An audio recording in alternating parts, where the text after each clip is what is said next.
teman-teman, kita dari kelompok 1 ingin mempresentasikan tentang produk IKEA, yang dimana sebelum kita ingin memulai mempresentasikan, saya ingin memperkenalkan diri dulu dari kelompok 1, yaitu ada saya, Megawati, ada juga teman saya, Virial Zahra, dan juga Revi Nurkusuma. Baik, saya akan melanjutkan tentang pembahasan produk IKEA. IKEA Indonesia.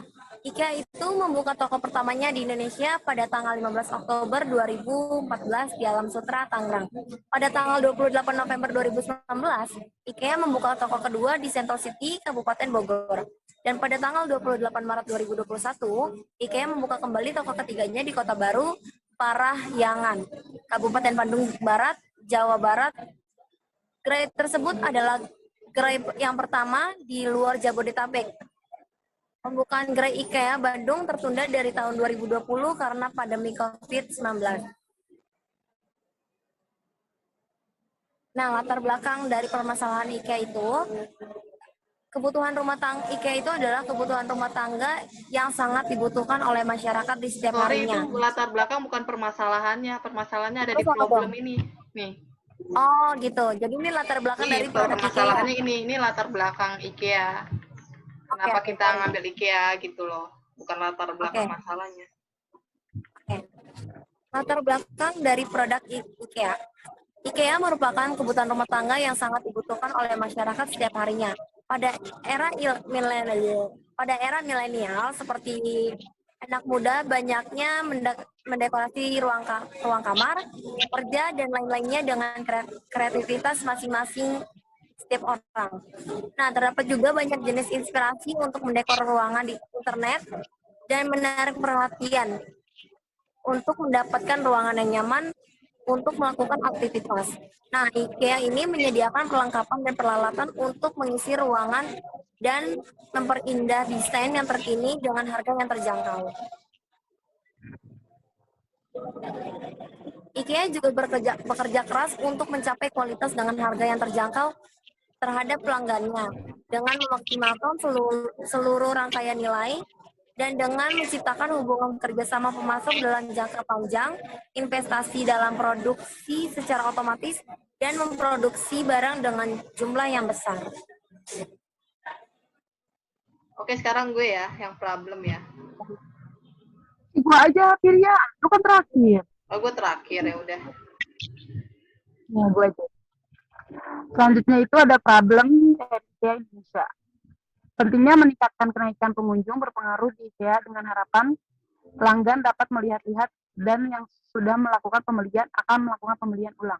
Karena merasa puas dengan pelayanan yang baik, kualitas produk yang dapat dipercaya, harga yang terjangkau, bentuk fisik toko yang nyaman untuk dikunjungi, dan kesadaran toko yang tinggi untuk membuat pelanggan berkesan. Selanjutnya itu, ada solusi dari IKEA atas masalah tersebut. Pertama itu, IKEA Indonesia dalam upayanya membangun sebuah hubungan dengan konsumennya sudah menggunakan semua saluran komunikasi yang dapat menjadi wadah untuk berkomunikasi dengan konsumen. Beberapa kegiatan yang sudah dilakukan oleh IKEA Indonesia untuk melakukan promosi yaitu melalui kegiatan promotion mix sebagai berikut. Yang pertama, IKEA Indonesia untuk melakukan promosi lewat pemasaran iklan-iklan di beberapa media periklanan karena dinilai dapat menarik konsumen sebanyak-banyaknya. IKEA sudah melakukan pemasangan iklan di stasiun TV, kemudian IKEA juga sudah melakukan pemasangan iklan di radio, sesuai kebutuhan dan segmentasi pasar yang mereka pasar, seperti pemasaran radio baik radio daerah, radio nasional. Dan IKEA juga sudah melakukan pemasangan iklan dengan membuat website resmi dan akun media sosial seperti Instagram untuk melakukan promosinya.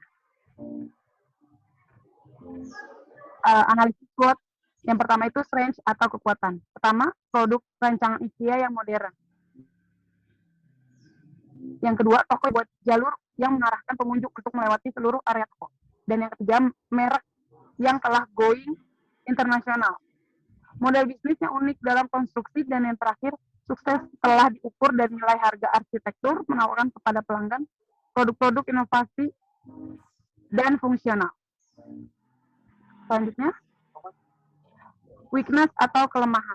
IKEA sendiri memiliki image mahal karena produk impor, padahal harganya mulai dari 29.900 Jadi masyarakat sendiri masih memilih beli produk furniture yang ada di toko-toko pinggir jalan atau toko lainnya. Selanjutnya itu opportunities atau peluang. Satu, dengan banyaknya peluang penjualan dan kemudahan seluruh dunia. Dalam hal ini, majunya perkembangan internet membuat IKEA mampu berkembang dengan sesuai kemajuan pada era zaman sekarang. Yang kedua, IKEA memiliki nama besar sehingga mampu mempengaruhi pasar baru ke arah lebih positif. Threat atau hambatan. Daya saing yang terus berkembang dengan inovasi dari segi desain dan harga dengan produk lainnya selain produk IKEA. Oke. Nextnya langsung kiri ya. Jadi lu agak banyak karena analisis SWOT-nya ketikannya banyak. Kalau misalnya lu setengah-setengah kayak juga kan ya. Jadi analisis SWOT lu. Jadi gue strategi meningkatkan jumlah visiting aja ya. Ada 2. Oke. Nah, di sini ada strategi IKEA untuk meningkatkan jumlah visiting, yaitu IKEA melakukan audience fokus. Mereka yang pertama dalam hal segmentasi di mana mereka menjual produk-produk mereka untuk semua kalangan. IKEA Indonesia menyediakan barang untuk konsumen tingkat menengah ke bawah sampai menengah ke atas. Serta mereka juga lihat tren yang sedang marak di kalangan masyarakat Indonesia. Misalnya, tren yang sedang marak adalah minimalis. Oleh karena itu, IKEA menyediakan barang-barang yang multifungsi demi menunjang tren tersebut. Kemudian dari pihak eksternal ada pers yang sering diundang oleh Humas IKEA Indonesia untuk melakukan promosi, dan juga ada IKEA Supply yang ada di beberapa kota dan juga konsumen itu sendiri dengan sering memposting foto mereka di dalam toko IKEA Indonesia yang kemudian mereka upload di media sosial mereka sehingga membuat konsumen tertarik untuk datang ke IKEA Indonesia.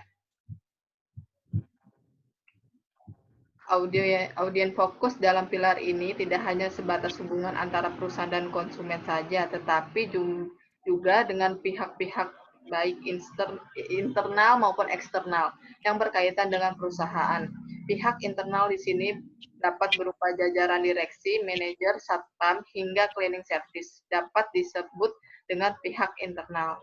Hubungan yang baik dalam pihak internal membuat suasana yang positif dalam lingkungan internal perusahaan dan akan menciptakan loyalitas bagi perusahaan yang nantinya akan memudahkan dalam membangun citra yang positif di mata khalayak eksternal.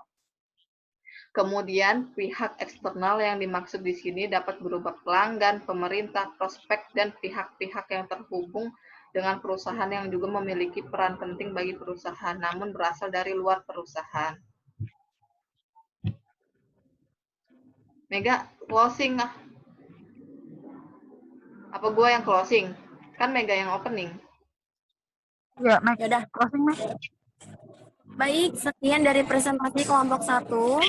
Kurang lebihnya mohon maaf. Semoga apa yang telah kami